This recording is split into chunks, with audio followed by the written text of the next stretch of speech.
The camera view is very small. I think I see. Yes. Okay. You have a quorum. Wonderful. I'll go ahead and call the meeting to order. Let's see. We are still operating under the County of Albemarle's Continuity of Government Ordinance, allowing for these meetings to take place remotely. Today's meeting will be in a hybrid format with some trustees meeting virtually and some in person at the North Branch Library. Thank you all very much for being here today.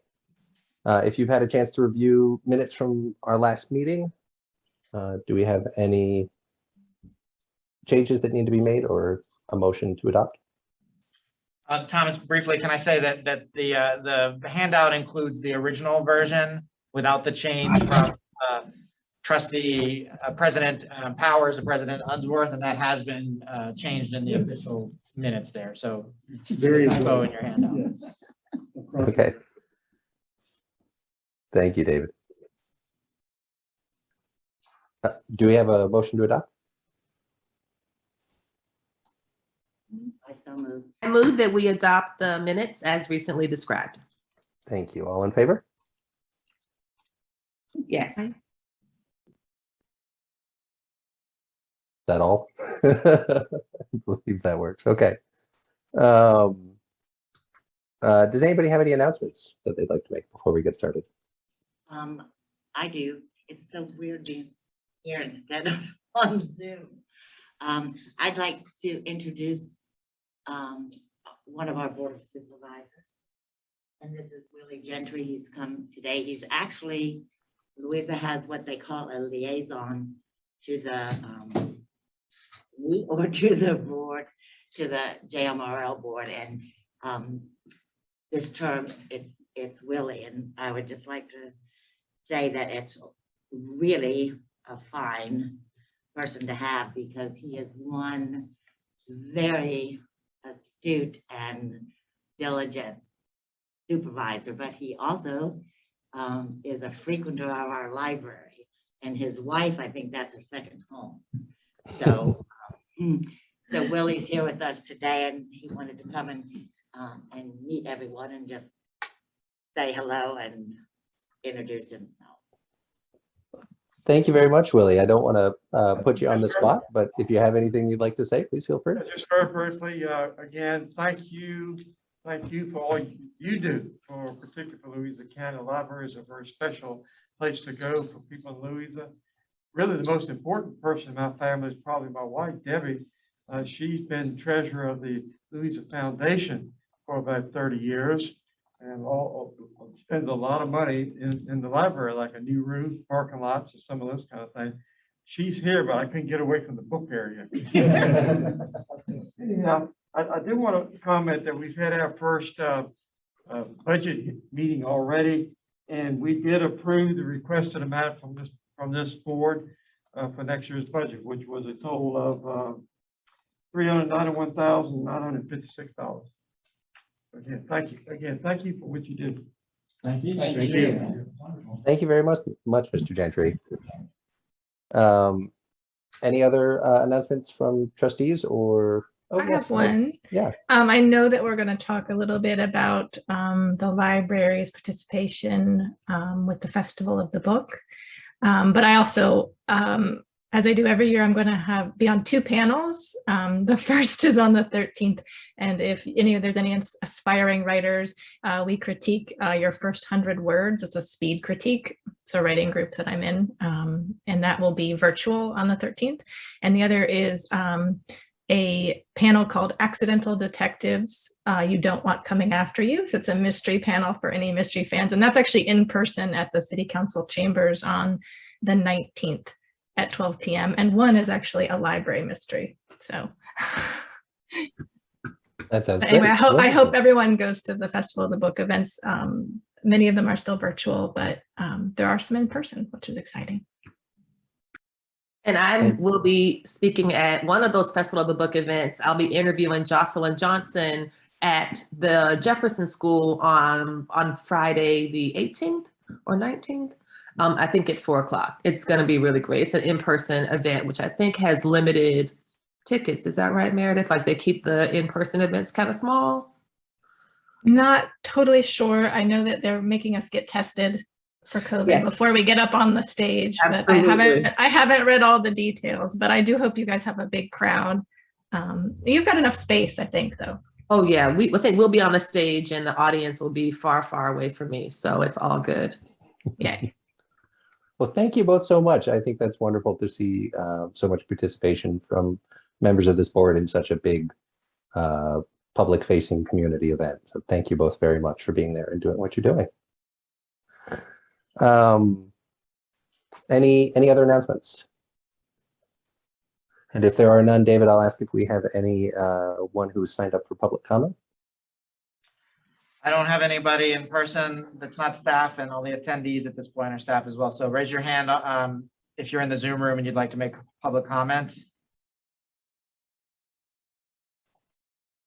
I don't believe we have any today, Thomas. Okay, thank you very much. We'll move right along then to continuing education. Today, we've got Catherine Fay here to talk to us about the Community Read program, which I saw got some great press in, I think it was NBC 29 has the story up right now about it. So thank you very much for being here. Thomas, can I also just take a second to introduce Catherine to the, Sure, yeah. the library board and guests? Catherine is JMRL's new-ish adult services and reference librarian in charge of she's the manager in charge of reference services throughout JMRL. So she has hit the ground running since the end of last summer when she came on board here. We're thrilled to have her. We hired her. Her previous library experience was in Montgomery Floyd and around the Roanoke area. Catherine is also a lawyer, so watch what you say today. And Catherine, take it from there. Thank you, everybody, for giving me the time today to talk about Same Page and to finally meet everybody virtually. I'm excited.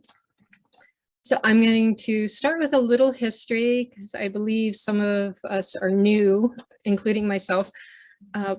Give the background on Festival of the Book and Same Page. So this year is the 28th annual Virginia Festival of the Book. It is the largest community-based book event in the Mid-Atlantic region, attended by more than 20,000 participants each year. And this year will take place from March 16th through the 20th. But as she mentioned, virtual events are going to begin earlier in March, and there's an amazing lineup. So be sure and check out all the programs that are available. So the Big Read is JMRL's program. It's an association with Festival of the Book. And it was originally funded by an NEA grant in 2007 in partnership with Virginia Humanities. And we participated with the Big Read until 2018, and then began a direct partnership with Festival of the Book with funding from Friends of the Library and support from the Art and Jane Hess Foundation of the Library Endowment. So the program was rebranded at that time as the Same Page Community Read. And we work with the Friends and the festival annually to bring in a celebrated author to town, distribute free copies of one of their books throughout the entire service area. This program reaches into our homes and our community centers. And last year's event, which was virtual with Jacqueline Woodson, was even listed as a New York Times calendar of events as a virtual event to see. And I remember the attendance that was mentioned at that was fairly astounding. So this year, the 2022 Same Page Community Read features We Are Not Free by Tracy Chee, who is using her own family history as a San Francisco-based Japanese American to craft a story about 14 American teens of Japanese ancestry. So our event, the in-person author discussion and book signing, will be on Thursday, March 17th at 7 p.m. in the Irving Theater of the brand new Code building. And it is pretty stunning in there. So it's worth taking the trip down, not only to participate in the event, but to see the new Code building. There will be options for virtual streaming for those who are not comfortable with in-person events. So our kickoff, as mentioned, launched yesterday, was well attended. We have free books, community partnerships, take and make activities, and news coverage. We are also offering 11 programs regionally, 7 community partners, including UVA, StoryCorps, Fralin Museum, and Morgan Gardens.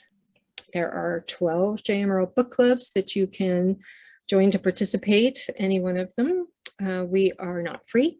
It is also available to check out at all our branches, online as an ebook, and with our book club kits in case you have your own book club and would like to participate that way. We have also selected more than 100 books for all ages based on similar themes by authors who may also be present at Festival of the Book for additional reading opportunities. We do want to take the time to share that we are deeply appreciative and thank the Friends of the Library for supporting the Same Page Community Read for the last 15 years, providing free copies of the books to distribute to the public for all of the print and digital advertising and all other aspects of the program. This year, we anticipate putting at least 800 books into the hands of our patrons. So I know David has copies there for anybody who's attending in person, and we have copies for the rest of you as well to pick up at whatever branch would be easiest for your convenience. So we hope that you will enjoy We Are Not Free and that we will see you at some of our amazing programs. And I want to thank you again for taking the time to let me present. Are there any questions? There really is. I just wanted to say again, I love the Festival of the Book. I think it's really fantastic. And I was the person with whom Jacqueline interviewed at last year's. And so it was listed in the Times, and my sister-in-law, they live in Manhattan, and she passed the New York Times to my nephew to read. And he saw that it was Jacqueline Woodson with his auntie Lisa and like danced and screamed all around the living room. And I was able to give him and my nieces a shout out from her before we started the chat. It was a wonderful conversation, and I really love the programming of Festival of the Book. So thank you for all the participation.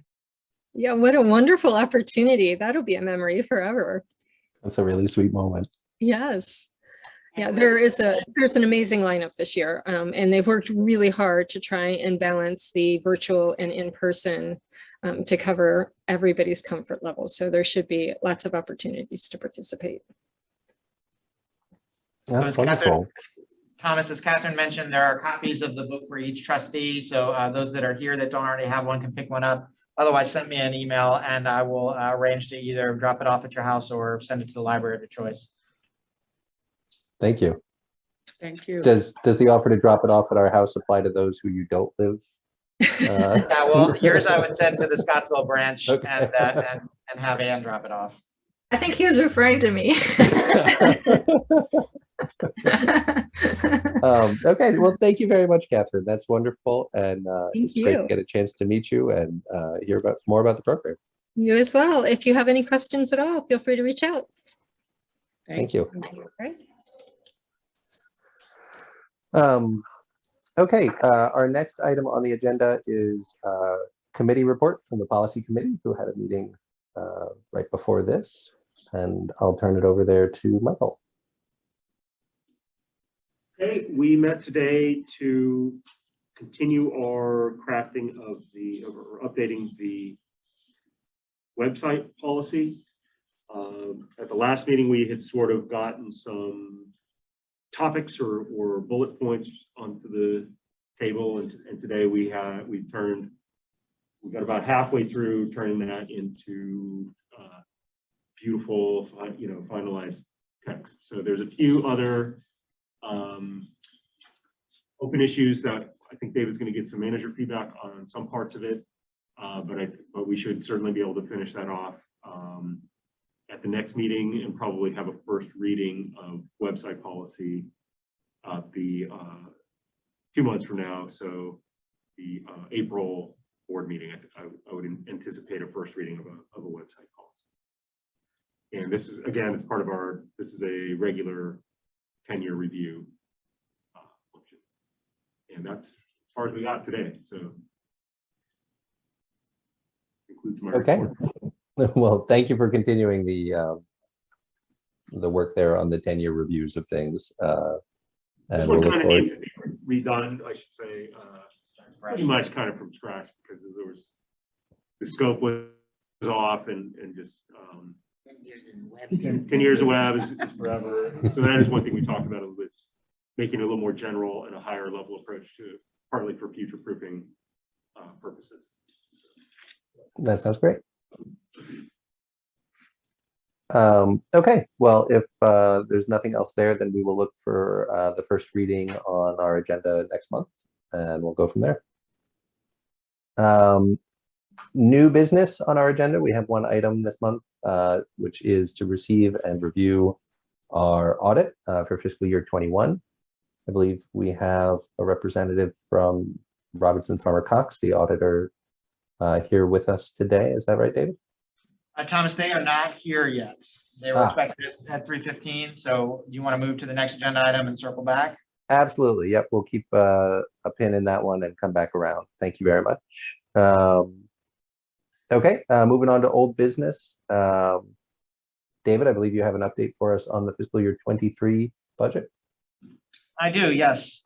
So thanks to Mr. Gentry for sharing that information about Louisa County's initial budget. That's great news.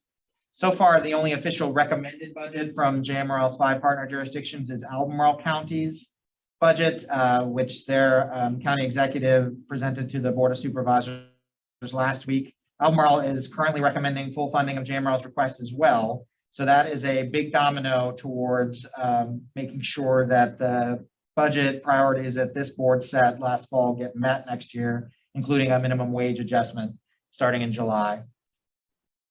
Greene County is going to be presenting their proposed fiscal year 23 budget tomorrow, March 1st. So we'll know more about Greene's abilities to support the fiscal year 23 budget for JMRL tomorrow.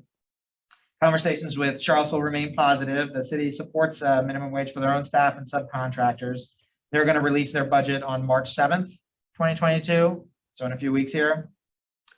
As Mr. Gentry said, Louisa's Finance Committee's first review of JMRL's request was positive. Their official budget gets presented on March 21st, I believe. So at that point, that will be written in for Louisa. And Nelson generally presents their budget later in the spring. On a side note here, this is the last year working with Nelson's administrator, Steve Carter, who's going to be retiring. Did you see that news, Alita? Yeah, so this is Steve's last year as the administrator of Nelson County. Steve was instrumental in the renovation of the Nelson Memorial Library and in bringing in new staff this year to help run the new space. So we all wish him the very best in his retirement. This will be our last time working with him on a budget. So that's kind of the calendar coming up in the next month or so for most of our jurisdictions. When we get to other business and maybe my report, I would like to call the Budget Finance Committee. Tony and I will be talking about that in the next few days to get together to talk about the rest of the fiscal year 22 budget, and then to start talking about the equipment budget for fiscal year 23. Managers just submitted requests a week from Friday, so AJ and I and Kayla still have to work through that to have a comprehensive list, but hopefully we will have that in enough time to be reviewed. If not, the Budget Committee will have to meet twice in the next few months in order to get that appended to the full fiscal year 23 budget. Are there any questions about where we are right now in the budget schedule? I have one question about our capacity for the equipment budget this year with the salary adjustment that we were doing. Yeah. I thought that some of that adjustment was being funded from. Oh no, I'm sorry. I just straightened that out. I'm sorry. Don't mind me. I think I see where you were going though. So the equipment budget is from the equipment fund, which is solely revenue collected by fines and fees from JMRL. And I think you're thinking, Thomas, of the reserve fund, the general fund, which is being put into play in order to fund the minimum wage for next year. So Thank you for unraveling the equipment that. budget will not affect that. Thank you. And I'd just like to say I'm pleased to see that it looks like we're going to continue to be able to make progress towards the minimum wage adjustments that we wanted to do. I think that seeing, what we can do with that over the next 2 years of this 3-year plan is important. But, first year was an important one, and it looks like it's off to a good start. I'll knock on wood there, since we're still waiting on some pieces to come into focus. I believe that we have our representative from Robinson, Farmer, and Cox who just joined us. So, David, if that's all we have on the budget update for fiscal year 23, we'll put a pause on old business there and come back to that agenda item. Thank you, Michael. It's nice to meet you. I'm David Plunkett. This is the first year that we have had Robinson Farmer Cox and Associates as the auditors in JMRL. So we're excited to meet you and then to also hear about your findings. Good to meet you all as well. Can you all hear me okay? Yes, just fine. right, Thank you very great. much Thank for you. being here today. Good to meet you all, and thank you for having me this afternoon. As David mentioned, this is the first year that we're performing the audit. We were previously awarded the City of Charlottesville audit contract, and as part of that contract, have the pleasure of auditing the library as well. So I will jump right into the presentation, and more specifically the report. Hopefully you all have had a chance to look this over for a few minutes at least. And if you have any questions as we're going along, please do stop me so that we can cover that when as we're getting to that section of the report. And if you don't mind, I don't know if I'm able to share my screen. I think you should be able to, Michael. If you're Okay. not, I can run through it here, but you want to try that? Sure, yeah, let me try it. All right, can you all see that? All right, very good. So I'd like to first start with the auditor's report. This is our standard report that goes in the front of the financial report in its entirety, and basically provides our assessment of the financial statements that are being presented after this report. The first thing I'd like to mention is related to management's responsibility of the financial statements. It is management's responsibility to prepare and fairly present the financial statements in accordance with U.S. GAAP, generally accepted accounting principles. It is also management's responsibility to maintain, first design, implement, and maintain internal control relevant to the preparation and fair presentation of the financial statements. Our responsibility ultimately is to express opinions on the financial statements based on the information that we've gathered, and also to perform the audit in accordance with generally accepted auditing standards. And we believe that, the information that we obtained during the audit provides a sufficient basis for rendering our opinion. And our opinion on the financial statements, as you can see at the bottom here, is an unmodified opinion, which is a clean opinion. It is the best opinion that we can offer, and essentially says that the financial statements are fairly presented in all material respects in accordance with generally accepted accounting principles. The next item, I'd like to just briefly mention management's discussion analysis. This is a very nice and succinct overview of the financial statements and the activity throughout the year. So if you only have a couple of minutes to look through this document, this is certainly the place to spend that time, because it provides a kind of a generic overview of the financial condition for the year. The first set of financial statements is the basic, is the government-wide financial statements.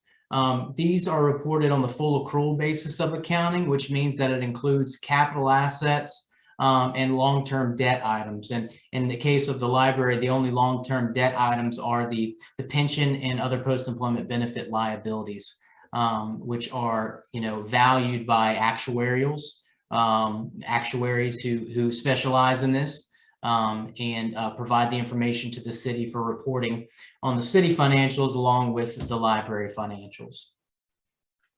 So as you can see here, total assets, which include, again, capital assets and that of accumulated depreciation, was $2.2 million as of June 30, 2021. Total liabilities, which includes our long-term net pension liability and net other post-employment benefit liability, was $4.6 million. So on the statement of net position, you'll see a deficit balance of approximately $1.6 million for the fiscal year as of June 30, 2021. Again, this is skewed by the fact that we're reporting these large liabilities for the pension and for the other post-employment benefits. In fact, these numbers can swing quite a bit from year to year based on market conditions. And so we could be looking at this next year and have a completely different vantage point due to the fact that these numbers are significantly different. So I just want to make that note so that you all can keep that in mind. The statement of activities, again, is on the full accrual basis of accounting, and it reports the expenses, the revenues, and other changes to the statement of net position for the year. As you can see, the change, the increase in the statement of, or excuse me, increase in the net position was around $725,000 for the year. And again, this includes all the changes relative to capital assets and net pension and OPEB liabilities. The next set of financial statements are the fund financial statements. These are reported on the modified accrual basis of accounting, which is usually the basis that entities and governmental entities especially use for budgetary purposes. We include some of the current liabilities, as in the accounts payable and other current liabilities that are going to be paid out in the next fiscal year. But all of the expenditures and revenues relate to that shorter term period rather than looking out in the long term for, as the other financial statements did, for longer term pension liabilities and OPEB liabilities.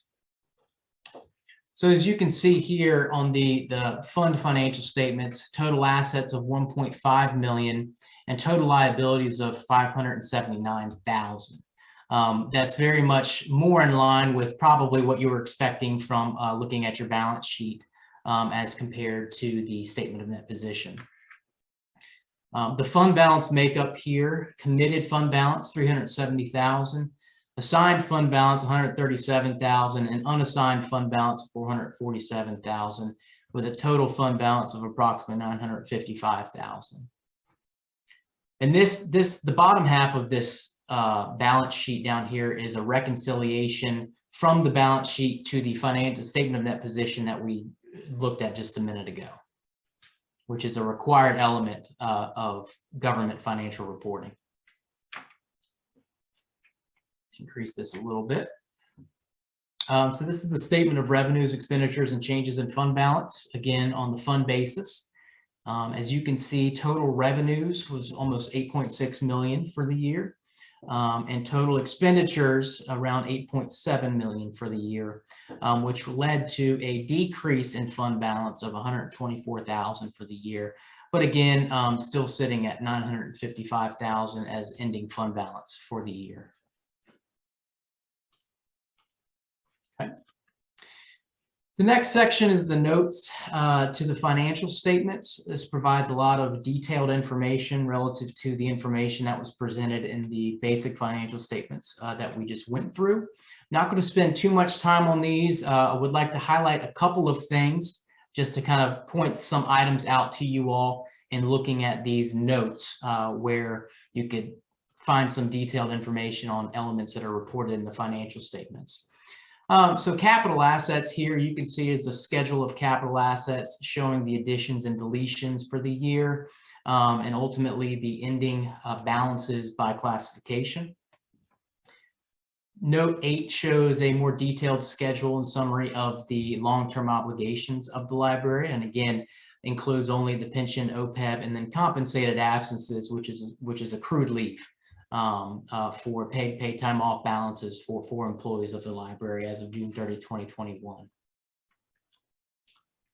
Note 10 is the start of the pension plan note. And again, this information is all plucked from the actuarial valuation that the city receives from the plan actuaries.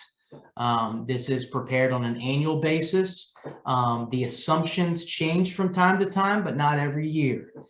They utilize assumptions for a certain number of years to calculate pension liabilities and OPEB liabilities, kind of extended out to a certain number of years. So some of the assumptions that were utilized in determining the liability for the city as a whole and for the library specifically are laid out here in this note to the financial statements. And just to point out a supporting table to what I mentioned earlier as it relates to the fluctuation of the net pension liability. This is a sensitivity analysis table. The net pension liability as of June 30, 2021 was close to 2.6 million. If there were to have been a 1% decrease of the rate of return, that number would have inflated by about 700,000 to 3.2 million. And an increase to the rate of return, that number would have decreased by about 580,000 or so, 570,000 to 2 million. So you can see there kind of how sensitive that number is to rates of return that are shown for that particular fiscal year. Note 11 is related to the other post-employment benefits obligations. Again, provides some good information, details related to the assumptions utilized to calculate the liability balances for the library and for the city.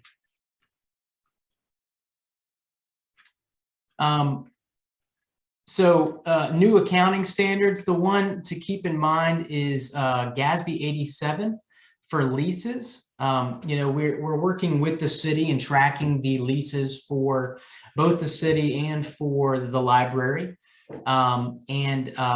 This standard is now requiring governmental entities to report their leases more in line with a kind of a longer term use perspective, meaning you would have a long-term asset and a long-term liability when approaching this new lease standard. So the financial statements may look a little bit different next year because of this particular accounting standard that's due to be implemented next fiscal year. These other accounting standards will be implemented in future fiscal years. All right, some required supplementary information. The budget to actual schedule here, you can see how the revenues tracked against the budget and how the expenditures tracked against the budget. As you can see, total revenues was on the favorable side of the budget, and that it was more than budgeted by about $4,600. And expenditures the same way. It was under budget by about $41,000. And then this is the equipment fund, the same schedule related to the budget versus actual. And then the last section of the report is the compliance section. This is the what we call the yellow book opinion. We are required under government auditing standards to provide our assessment on internal control over financial reporting as it relates to our ability to perform our audit. And if we were to run into any material weaknesses or significant deficiencies in the internal control process, this is where we would present those issues and findings. I'm pleased to report that we did not discover or have any significant deficiencies or material weaknesses to note while we were performing our audit. And with that, I'll turn it over to you all for any questions that I can answer for you at this time. Well, Michael, I want to say thank you very much for coming down and doing this. I had asked for this to be on the agenda because I feel like as board members, we trust in our finance department to do so much for us, but one of our primary responsibilities is to make sure that at that policy level, at the high level, we're being good stewards of the finances of the organization. And this, of course, is the sort of quintessential document for judging how we're doing and where we have areas of improvement. And sounds like we're in good shape, but I do appreciate the walkthrough there of kind of where to find the important information, especially at the beginning and the end, so that neatly summarizes the findings. If I could kick off the questions, I want to go back to the note that you made about the change in accounting for leases. Could you explain a little bit more about how that's accounted for in the current format? You know, I understand what you were saying about the change to representing the lease more as a long-term liability in addition to that long-term commitment of an expense. How are we looking at that in the current? So should we expect, you know, the budget or the balance to be positively or negatively affected by that change? So it won't impact the budget so much. Balance, I meant, not budget. Yeah. Yeah, as it would the full accrual financial statements, the government-wide financial statements. You know, it's going to be reported in the same vein as like capital assets are currently and other long-term obligations. Currently, leases and this specific standard is really for operating leases. Currently, operating leases are only shown as a current expenditure.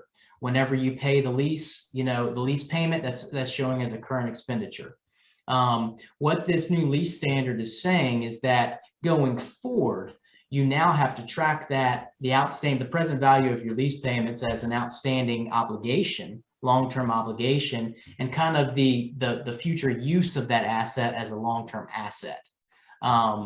And so that's kind of the difference in the reporting. Again, it's not going to impact how you budget for your operating lease payments, but will change how it's being reported on the financial statements. And it sounds like we should expect to see that fund balance sort of increase based on the new reporting, because now there's an asset that gets reported alongside of the liability, where currently we're just showing a liability. Is that what you're saying?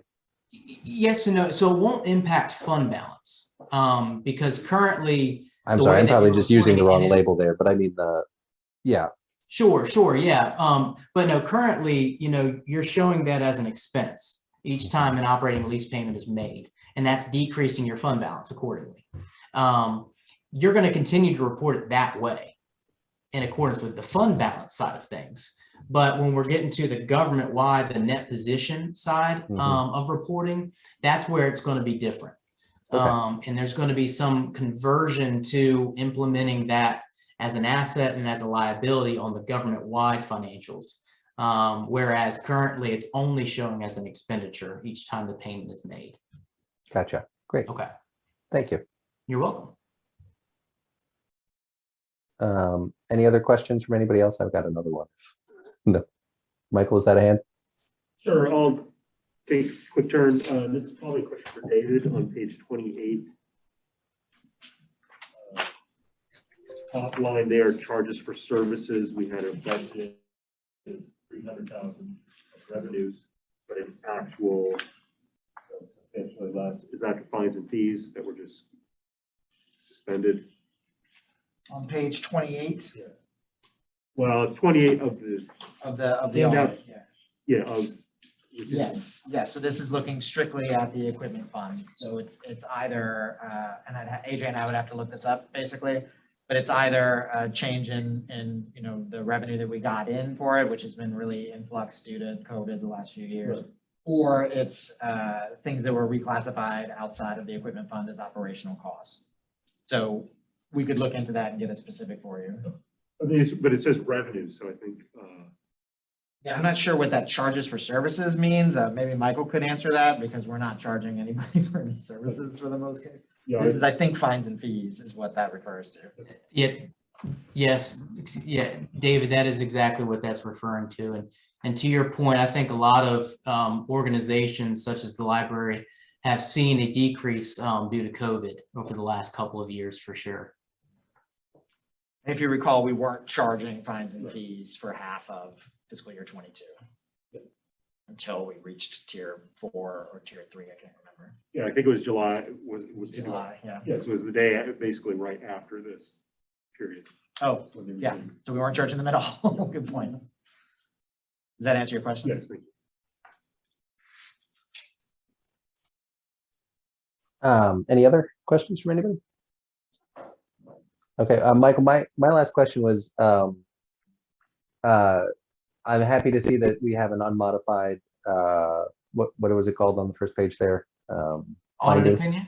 Audit opinion, there we go. For the sake of a learning experience here,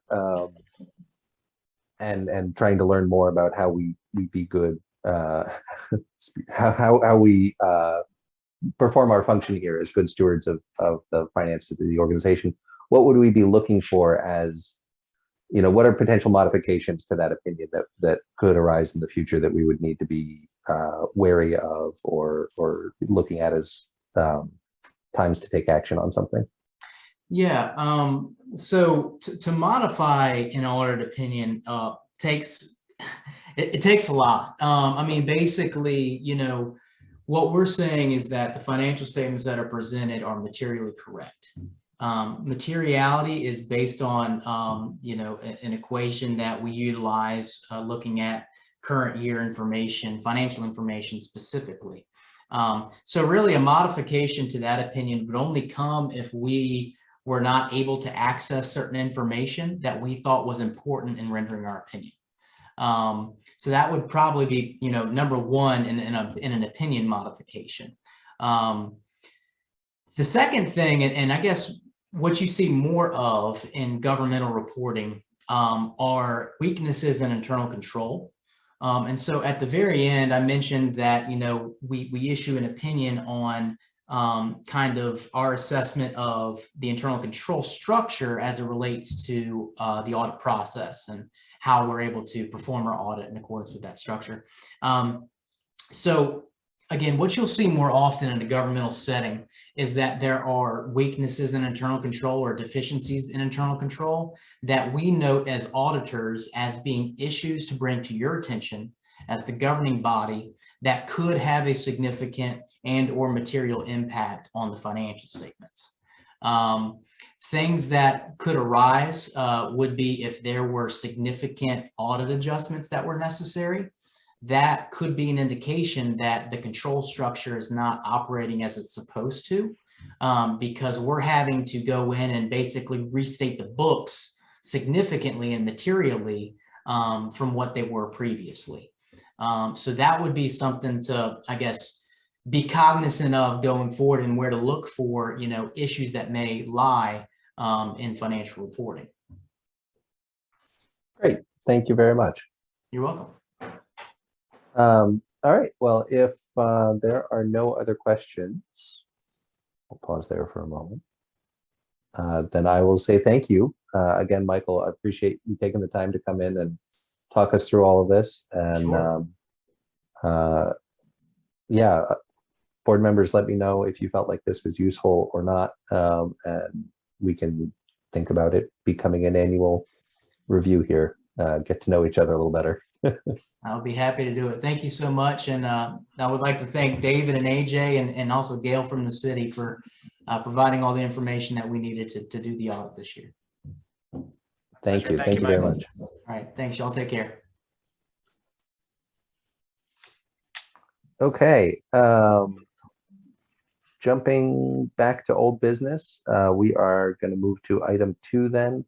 The second reading and potential vote on policy 4.32 for interlibrary loans. David, I'll kick this over to you. Let me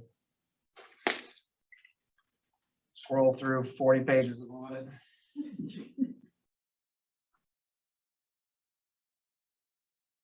I think this is actually likely for Mike. This is the second reading of this. Last month, the board read, is that correct? Yeah, second reading potential vote on interlibrary loan.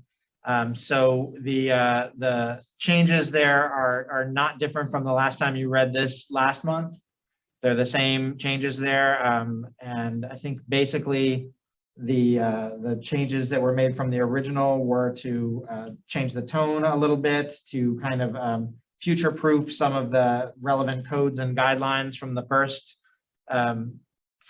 paragraph when we reached out to the state to ask about the status of the Virginia Interlibrary Loan Code of 1989. They had to dig it out of an archive somewhere. So I think that instead we made it a more generic, we're going to follow the state's rules there. And then, we removed the mention of a specific fee there because that's going to be set annually by the board. And at the bottom, we put in some language. We changed some language about if somebody is not a good steward of another institution's loan, how we would handle that. Mike, anything to add on that? Nope.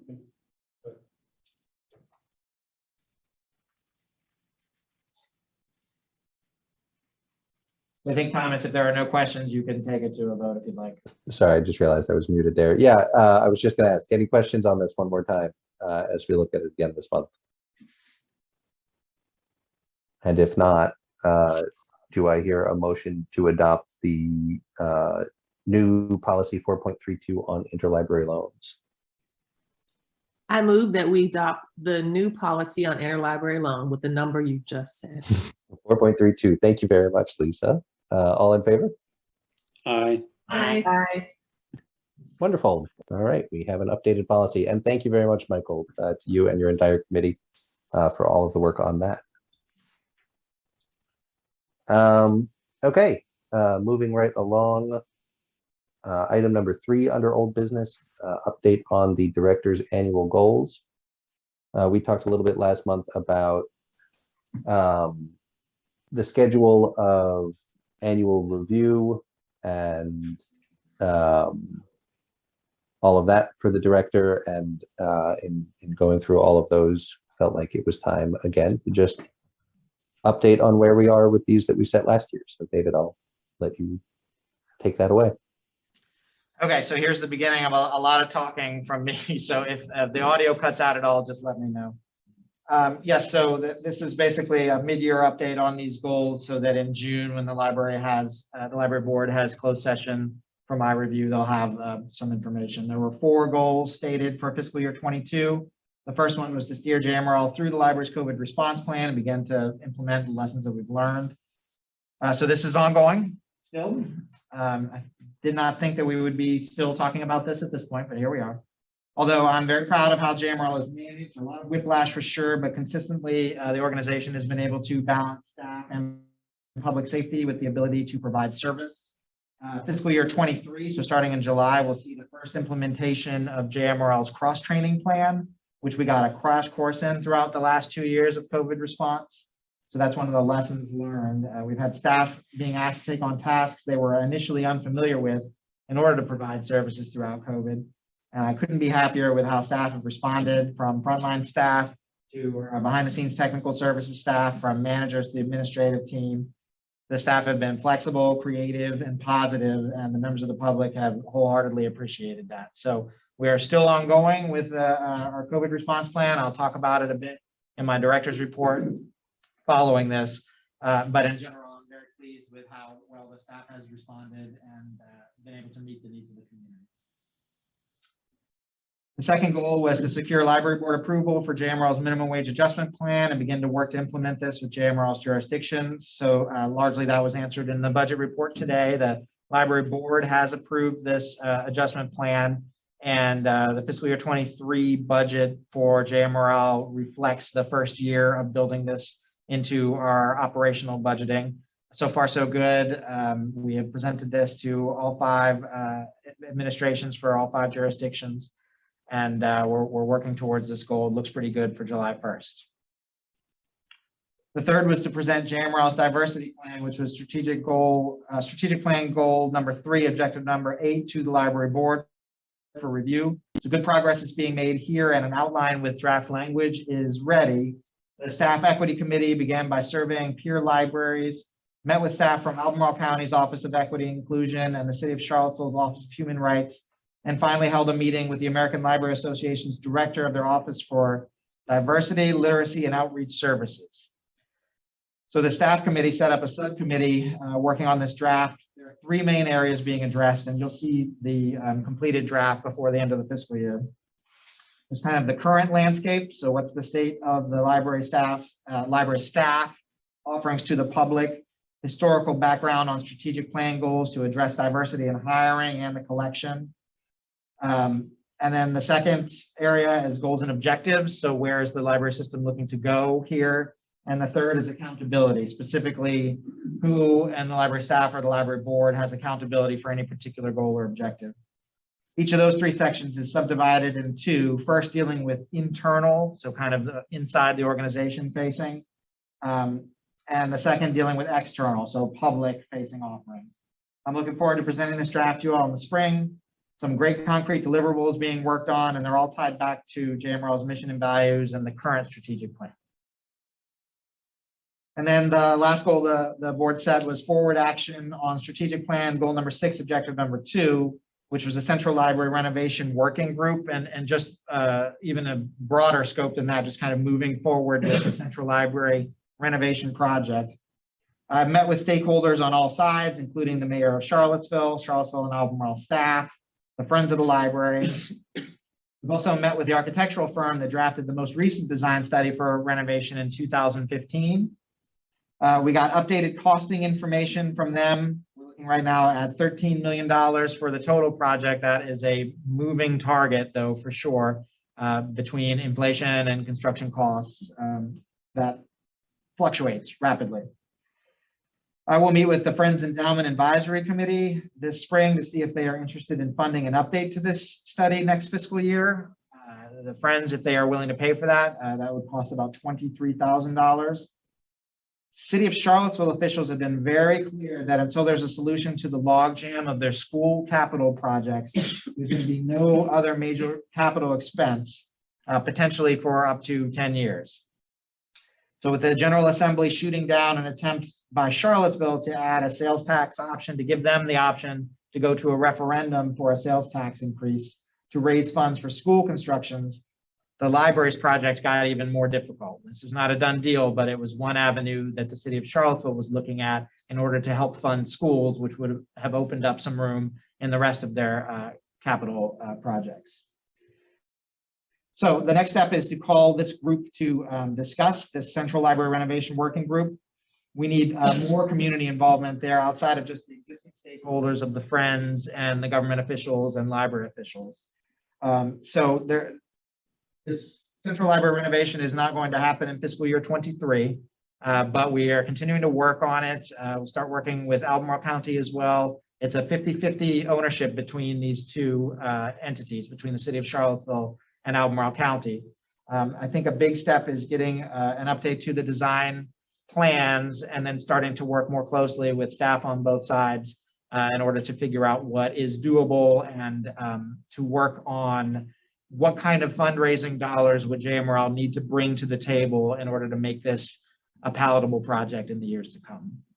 And to keep in mind, one of the big costs is moving the majority of library staff work at the central library. There are 50 employees there. So it's not just the library itself, that would need to be relocated and open to some extent during the renovation project. It is also the entirety of JMRL's technical services division. So that's every book that goes out throughout the regional library system that needs to be unpacked, processed, cataloged, all the ordering, all the administrative jobs and IT jobs as well. So we can start thinking about what that would look like so that we would be ready to move on a dime if there were a project that was approved quicker than we were expecting, then that would need to be figured out in advance. So a lot of stuff for fiscal year 22. I'm happy to answer any questions now, but really this is just an update for the June meeting. Thank you for the update, David. Yeah, I know that the fourth one there was one that we threw on kind of last minute this year, and yeah, not going to happen in fiscal year 23, might not happen by fiscal year 33, but it's certainly not going to happen at all if we don't keep applying some kind of long-term pressure on it. And I think, that slow and measured progress is going to be, the key to keep expectations where they should be here. So I think that might be one that's going to live on here for a long time, and I'd be interested in hearing more from the board, as we look to renew these next year, about ways that we could, make that one maybe continue to keep it kind of granular and focused on the more short-term achievable, rather than just ballooning into, oh, and by the way, keep working on that central branch renovation. I will say, Thomas, that not to be all doom and gloom there, both the city and the county are very supportive, Albemarle County are very supportive of the need for a renovation for the central library. It's the practicality of it that is the major roadblock right now. Absolutely, absolutely. I think we have a lot of goodwill on our side as an organization, and that's a great place to be. we need to find creative ways to capitalize that. Yeah. Any other questions, comments from anybody about any of these other, or any of these at all? Okay. Well, David, we'll let you keep the floor if you want to roll right into the director's report. Sure. So the major thing to report on is the COVID response plan update. The library will be returning to Tier 1 tomorrow, March 1st, which means masks no longer required and in-person programming allowed. Masks recommended, not required. We're going to be joining the Louisa Library in the loosening of mask mandates. They moved a few weeks ago. We worked with Louisa County on that. Feedback on the move has been positive. Masking for the last 2 months has been relatively a smooth thing while we were in the midst of Omicron, but the last few weeks have seen an uptick in kind of difficult staff situations, putting them in a rough spot, having to contradict the public. So we're not interested in that discussion. With the schools moving tomorrow, the timing is right. The metrics that JMRL has been using throughout the pandemic largely got changed on Friday afternoon. We've been looking at the CDC's level of community transmission. They're changing that metric because that was a combination of percent positivity and raw cases per 100,000 to a new metric, which involves, they just call it community levels. It involves raw cases per 100,000, hospital bed capacity, and number of current cases in hospitals. So that kind of flipped the script a little bit on what we were looking at in the previous CDC metrics. Charlottesville and Albemarle were kind of below the really dangerous threshold, and the surrounding communities the CDC considered to be high. But with their new metrics they're looking at, it kind of flipped it a bit so that Louisa and Greene are in fairly good shape, and Albemarle is looking high right now. So we still have to parse that data, figure out how the VDH and the Blue Ridge Health District is going to be using it locally. But it shows that the timing for this move was, I think, good as the states, as the schools are making the move tomorrow, basically. The expectation is that these things are opening up some, and we'll be looking at other metrics moving forward, but this is good timing for programming as well. Okay, I mentioned to Tony earlier, I'm going to work with several of you all, the committee chairs, hopefully to call several committees between now and the March full board meeting. I'd like to have a personnel committee meeting in the next few weeks. So Kathy, I'll call you tomorrow morning if you can hear, in order to discuss the current fiscal year and then potential changes to some job titles and a potential positive retirement change for defined contribution staff members. And after the personnel committee discusses and has recommendations on those three things, then the budget and finance committee would have to look at them and see whether or not they're feasible. So the hope is to have both of those completed with recommendations for the full board before your March meeting, but it depends on whether we can get all the ducks in a row there. I participated along with Michael Powers and Alita Childs in the Friends Trivia fundraiser. Our team was the Dewey Decimators. We brought shame to this public body. we came in last place. No, we tied. We tied for last place. But it was a tremendous success, this fundraiser that the Friends put on. It had, I think they had about 30 people participate, so it wasn't a huge fundraiser for the Friends, but it was really a lot of fun and something that they could duplicate moving forward. In addition to the book sale, which is of course coming up in April, and I'll report more on that next month. And the last thing I have to report is that JMRL's joint scholarship with the Charlottesville-Albemarle NAACP is live. That information is up on JMRL's website, and press releases went out last week. So we'll be working with our school districts in Charlottesville, Albemarle, Greene, Louisiana, Nelson in order to promote that. And we'll be reviewing applicants in April. That's all I have to report on. That's all? That's it. Wonderful. Great report. Any questions, comments from any board members? Not from me, not really comments, but thank you so much for this report, and thank you for just letting us know how many things are going on at one time. in this library system, which is a very complex and robust system. And I have every confidence that the Dewey Decimators will get back on track for the next event. I know y'all are gonna rehuddle and, you know, and you have my vote. We're gonna need some board support for that, Lisa. Just have to study a little bit harder. Right, we're gonna read that book. Well, that sounds like a wonderful event. Yeah, glad to hear the report, and I hope that that becomes a regular occasion. Okay, we'll move right along then to other matters. Does anybody have anything that they would like to discuss that was not on agenda here this afternoon? I just wanted to float an idea that I read about in the paper. And again, with our budget woes being what they are, it might not be the right time for this. But I remember reading recently about a place, about the library. There was a local library system, though again, it might have been in Europe, I don't know, where they could check out sewing machines as part of a larger initiative.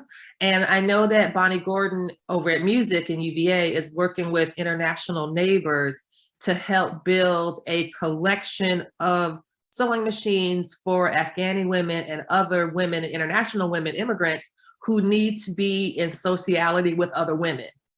And so they can't, you know, so I just was thinking, gosh, that could be kind of fun if there was a way to support that. Or I know we have the Maker Studio and with the 3D printer, and I don't know, it does seem like a lot of things. I mean, I'm gonna continue to think about it because I think a lot about sewing. That's just one of my projects overall in life. But I know there's things that you were probably concerned about, overhead and maintenance and all of these things, that a way we can kind of provide this service to the community without overburdening, you know, the budget with stuff with maintenance, et cetera, et cetera. So that was just something I was thinking about. It seemed like a really fun idea. That is a really fun idea. Jump on Kathy's recommendation and just say that when I was at the high school library, one of our stations in the makerspace was sewing, and we got I just asked the staff and the community, and they donated sewing machines and with information, you know, booklets and stuff, but a lot of it you can find online. But the other thing it just reminded me of in Louisa, on Wednesdays, and I guess they do in town as well, I'm not sure, they have bring your own craft, and it's all afternoon on Wednesdays, and the women there are doing all of their own crafts. But you could certainly simulate or set up a program just to get a taste or a feel for what would, you know, what kind of response you might get on that kind of level without, you know, having to develop something grand initially. Maybe it would develop, Kathy, as it went. Excellent, thank you. And this is me, Lisa. This was Lisa. Oh, that I'm sorry. No worries. And we are all on. I'm off camera. With the shoes and the sewing and the dresses. That's me. And the fabulous stuff. I'm just. Well, Lisa, I can promise to bring that back to staff to discuss. We've also got a request in now for an organization wants us to lend, or somebody asked to lend musical instruments, musical spreadsheets. We've had requests to lend seeds in the past, tools. So the library gets frequent requests to be part of like the Library of Things network. And sometimes we can do this, sometimes we can't. I know in the Charlottesville area, in fact, there is a tool library that's opening now outside. You know, we were initially in discussions with the tool library, but it was more than we could take on. It's a much bigger venture. It's its own space, basically. So yeah, these things are always percolating, and I'll certainly take sewing machines back as a good suggestion. That's great. I didn't know about the tool library, and maybe that's more aligned with that perhaps, but I was just thinking about how successful the toys were. Remember when we had the toys that circulated? And how much measures went into cleaning them. And I don't know, I just thought if we're able to circulate toys, or I think these were pre-K toys, you know, for younger kids, but that just had me thinking, but you're right, it might be a bit too much and something. And everyone always wants to borrow a sewing machine, it seems.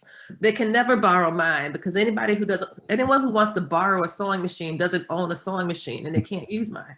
So We can certainly bring that to the table to talk about what we can offer though. And it sounds like you're offering to lend us yours to lend out. So oh, absolutely, absolutely. thank you. I think this is great, and not just because, I mean, I think that the idea of being a library of things is such a neat and creative, application of what the library can do.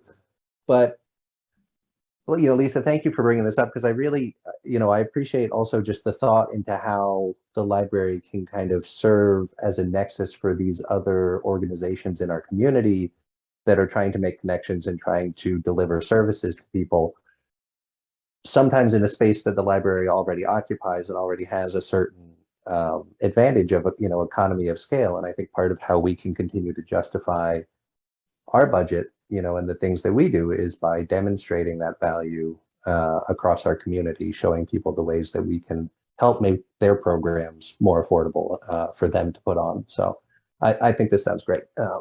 All for whatever comes of it. And thank you for thinking of it. Just again, really proud of this group and all of the creative thought and all of the outside stuff that you guys pour yourselves into that's library related. So thank you all again for everything you do. And if, No, yep. Oh, yes, sorry. another matter. We said that we were going to have technology committee meetings in the spring to work on the plan. So I would just, and Mike and David just give the staff an update. I would like to see if we can't schedule something.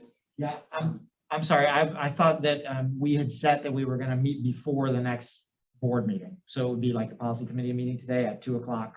Okay. In Louisa the next month. Does that- Okay. I wanted to make sure that we had that straight, and that's going to be our first one. Then we don't need to meet before that.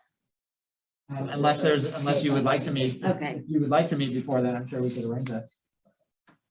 But I know that Kayla and her team have been working, so two fronts. Oh, good. That on the web end, Sarah and Kayla and I are meeting tomorrow morning to discuss a potential host change there, which was the big thing to happen in January, February. And then on the technology plan, and I know Kayla's meeting with the staff technology advisory committee to look at a new draft. So by Okay. February, they'll have something. We'll to have report. something. Okay. I just wanted to make Yeah, thank you for reminding me. So that will be on the agenda for next month for the full board. Okay, so that sounds like a future agenda item. Yes. A good segue, thank you. Accepted you, David. I'm sorry. And Next meeting's in Louisa. Yes, Right. I wanted to remind everybody that the next meeting on the fourth Monday in March will be at the Louisa County Library. thank you. Looking forward to that. And we'll have on that agenda the technology committee report coming out of that meeting prior. And it sounds like the policy, the website policy, will have a first reading of next month as Probably well.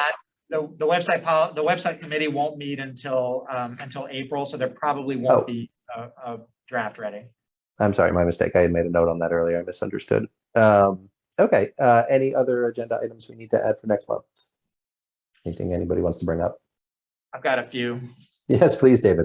Well, just as I mentioned before, that hopefully the personnel committee report and a budget finance committee report. And then it's also the time of the year for the full board to review two schedules, which is the days closed for fiscal year 23, as well as the fines and fees. So I can get some drafts out to the board and they can begin review in March and either vote or put it on till April to vote. Okay. Do you have a preference in that time frame between March and April? Well, I'd like the board to at least review some drafts, and then it just depends on how much there is to talk about. Okay, yeah, I always kind of like the format here of we get a month to look at it and then vote on it the next month under old business. But sometimes I understand, things have a quicker turnaround, and if we need to There's do our no- homework and be ready at the meeting, I want to make sure that we all know that. Yeah, you'll have them in your packets in advance, at least a week in advance. So, but Thomas, there's no rush on those, so Okay. that timeframe works fine. Okay, great. Okay. Well, anything anybody else would like to bring up while we're here? All right, well, with no further business on our agenda, let me again say thank you very much to everybody for everything you're doing for the library here. Thank you to everybody who was watching and following us today. And we will see you all in Louisa County next month. And with that, we'll adjourn our meeting here. Thank you very much. Thanks, Thomas. Thank you all. Thank you so much. Lisa, bye. Bye.